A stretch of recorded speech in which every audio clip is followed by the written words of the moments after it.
आज 6 डिसेंबर जनतेचे उद्धार करता विश्ववंदनीय क्रांतीसूर्य महामानव डॉक्टर बाबासाहेब आंबेडकर यांच्या प्रतिमेस प्रथम कोटी कोटी अभिवादन करतो। या महत्वपूर्ण आजच्या कार्यक्रमाचे अध्यक्ष आपल्या शाळेचे मुख्याध्यापक माननीय सोनवणे सर, माझे सर्व सहकारी विद्यार्थी आणि विद्यार्थिनींना छानपैकी विद्यार्थ्यांनी इतकं खास पैकी मनोगत व्यक्त केलं अपेक्षेच्या बाहेर। आपण या ठिकाणी एक थोडक्यात सांगणार आहे। अनमस्त फकीरी दे मुझको शाहों की भी परवाह ना हो, अलमस्त फकीरी दे मुझको शाहों की भी परवाह ना हो, मैं किसी का शाह बनूं और मेरा ही कोई शाह ना हो, असे विश्ववंदनीय डॉक्टर बाबासाहेब आंबेडकर यांच्या जीवन चरित्रावरती विद्यार्थ्यांनी सुंदर असं विस्तृत वर्णन केलेलं आहे। त्यांच्या विचाराची आज बाबासाहेबांविषयी एक मी असे एखादा व्यक्ती सुद्धा सापडणार नाही की त्यांच्याविषयी त्यांना माहिती नाही। कारण आपल्या समाजामध्ये अस्पृश्यता ही लागलेली जी कीड होती ती कीड डॉक्टर बाबासाहेब आंबेडकरांनी ती कीड आपल्यातून घालवली। विद्यार्थ्यांनी सांगितलं माणूस म्हणून जगण्याचं बाबासाहेबांनी शिकवलं। आपण या अगोदर सहलमध्ये महाडला आपण या विद्यार्थी किंवा विद्यार्थिनीपैकी आपण गेलो होतो।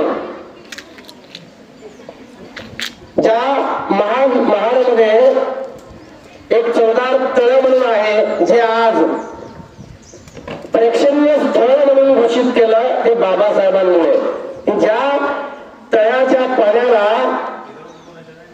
प्राण्यांना पाणी पिता होतं म्हणजे पिता येत होतं, परंतु माणसांना त्या तळ्याचं पाणी अस्पृश्य लोकांना त्या ठिकाणी ते घेता येत नव्हतं। त्या ठिकाणी पहिली क्रांती बाबासाहेबांनी त्या चौदार तळ्याला त्या ठिकाणी केली।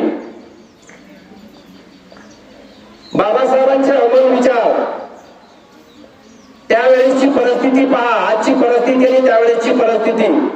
बाबासाहेबांनी परदेशात जाऊन शिक्षण घेतलं।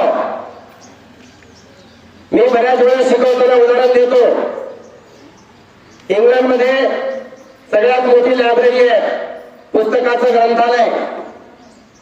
त्या ग्रंथालयाच्या समोर असं एक नाव टाकलेलं आहे की या जगामध्ये असा एक माणूस होऊन गेलेला आहे की त्या ग्रंथालयातली सर्व पुस्तकं वाचलेली आहेत, ती व्यक्ती म्हणजे डॉक्टर बाबासाहेब आंबेडकर। त्यांच्या जीवनावरती परत पुस्तके म्हणजे जीव की प्राण, पुस्तकाशिवाय ते राहू शकत नव्हते। वाचाल तर वाचाल, मी सांगतो बऱ्याच वेळेस। या उक्तीप्रमाणे बाबासाहेबांनी दुसरे एक उदाहरण आहे याच अशा ग्रंथालयात, कारण मोठी पुस्तकं घेण्यासाठी त्यांच्याकडे पैसे नसायचे, म्हणून ग्रंथालयामध्ये जाऊन अभ्यास करायचा, वाचन करायचं। फार गमतीशीर प्रसंग आहे।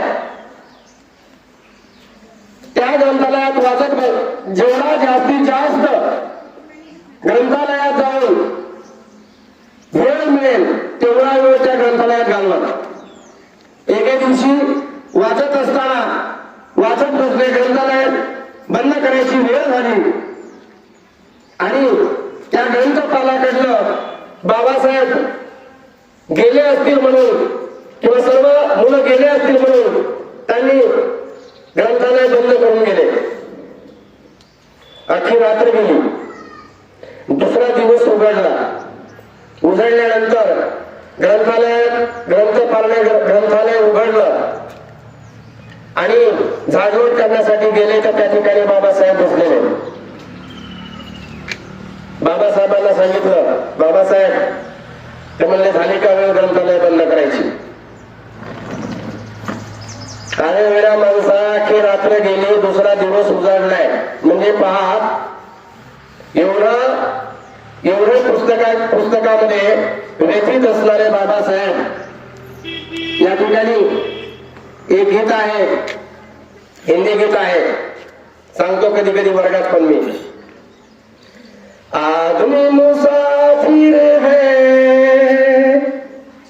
आता है जाता है, जाते जाते रास्ते में यादें छोड़ जाता है. आज सर्व देशभरच नाही तर जगामध्ये बाबासाहेबांच्या आठवणी. पूर्ण देश आजचा दिवस पण दुःखाचा आहे, पण दुःख मानून चालणार नाही. त्यांच्या ज्या आठवणी आहेत त्या आठवणी जोपर्यंत चंद्र सूर्य तारे राहतील तोपर्यंत हा देश हे जग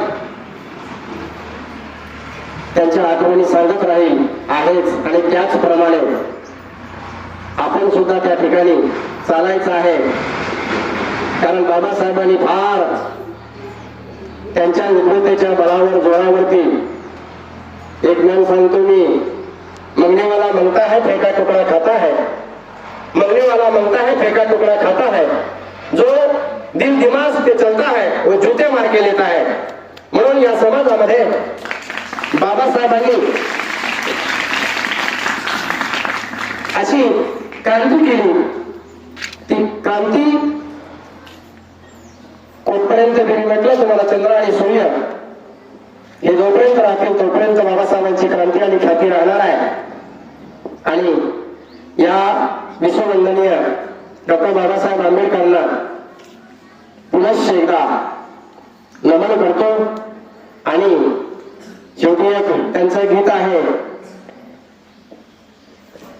कोणतं, आज 6 डिसेंबर 1956 ला बाबासाहेब आपल्यातून महानिर्वाण म्हणजे मायनस झाले, संपले गेले. म्हणून त्या ठिकाणी एका गीतकाराने लिहिलंय, 6 डिसेंबर 56 साली, 6 डिसेंबर 56 साली वेळ कशीही हेरली, दुष्ट काळाने भीमरायाची प्राण ज्योतही चोरली, दुष्ट काळाने भीमरायाची प्राण ज्योतही चोरली. धन्यवाद. इथे त्या ठिकाणी मी माझे 2 शब्द संपवतो. जय हिंद, जय महाराज.